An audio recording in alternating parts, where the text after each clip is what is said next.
Nalongo Scovia Kasumba nga mutuuze w'e Nansana 7-8 Ocheng Zone Municipal y'e Nansana yaddukidde ku poliisi y'e Nansana emuyambe ku Ssaalongo weddewo Kasumba mufuukidde ekizibu awaka okuva lwe yaganza omukozi w'ewaka nga mu kiseera kino amufulumiza mu maka ge mwe babadde babeera n'abaana asobola okuyingiza omukozi afumbe. Nalongo Kasumba agamba nti bafumbirigana ne Ssaalongo Kasumba mu bufumbo obutukuvu mu 2012 era n'amutwala mu maka ge Nansana kyokka wadde yamusanga n'abaana abakulu bano omusajja yamutegeeza nti alinaawo okubateeka. Naye nga nze bwe twali tugenda ogatibwa yanyanjulira abaana bana kati n'abange benzadde bana twagatibwa Lubaga.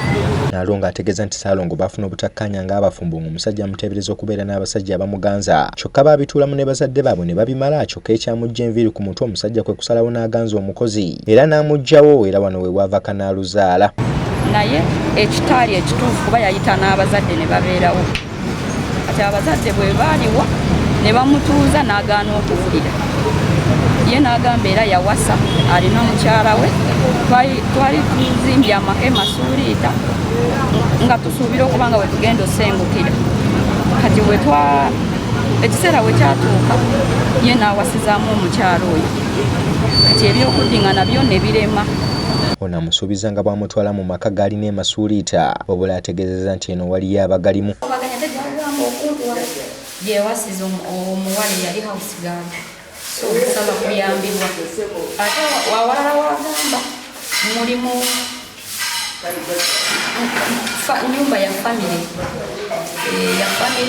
famire yewaabwe kitegeeza nabo basobola okungobawo so njagala nfune ekituufu nti we wano. Omusajja Deo Kasumba ategeeza nti obuzibu bwe buva kwe kuba nti omukazi ono tamuyisa ng'abafumbo ng'embeera z'omu kisenge amaanyi ge gabadde gamweyimirira okufuna ku ssanyu ng'ebiseera ebisinga bamala kuyomba. Negezaako mukwata ne kinema naye neesala amagezi ng'omuntu kale yali ngata ebyokigondi ebyobufumbo nga takyakola nga takyabikola nze nga yabinzijako asula nga yanabiro lwalwananga bulwanyi olwagadde ng'olwana bulwanyi ye lwawulidde lwagize lwayagala bakola lwajja kakati ekyo nange nengira apatite nange nefa. Ono ategeezezza nti balina ebifo ebyenjawulo okuli masuuliita eggayaza gye yasikira n'enkoowe kwayagala okuba mukyala w'ono kyokka yagaanyeeyo. Kakati ekiba kikutwala mu kooti kiki yaweza kimu bampi kati bampe muweeki nze nkolerera abaana sikolera bakazi n'ebintu bye mukugambye mutwala mu maka nina amaka abiri masuuliita ne gayaza wasalawo abagenda naye nabadde musaliddewo gayaza kubanga we kumpi n'omulimu naye bw'abakkiriza masuuliita yabaalaga. Oluvannyuma poliisi ebadde edumiddwa omukwanaganya wa poliisi n'omuntu wa bulijjo ku poliisi y'e Nansana SP Muhammad Sebuliba bawerekedde emmotoka ebaddeko ebintu okubizzaayo mu maka ga Ssaalongo ne Nalongo. Wano Nalongo watandikidde okukebera ebintu bye n'asanga nga ssente ze tezirimu mu kabokisi mw'abadde azitereka ng'ategeezezza nti obukadde 5 tebuliimu. Mu nnyumba y'abafumbo bano mubaddemu ebifaananyi by'obufumbo nga bagattibwa mpeta. Twogeddeko n'omukwanaganya wa poliisi n'omuntu wa bulijjo SP Sebunya n'atutegeeza bw'ati ku nsonga y'abafumbo bano Ssaalongo ne Nalongo we.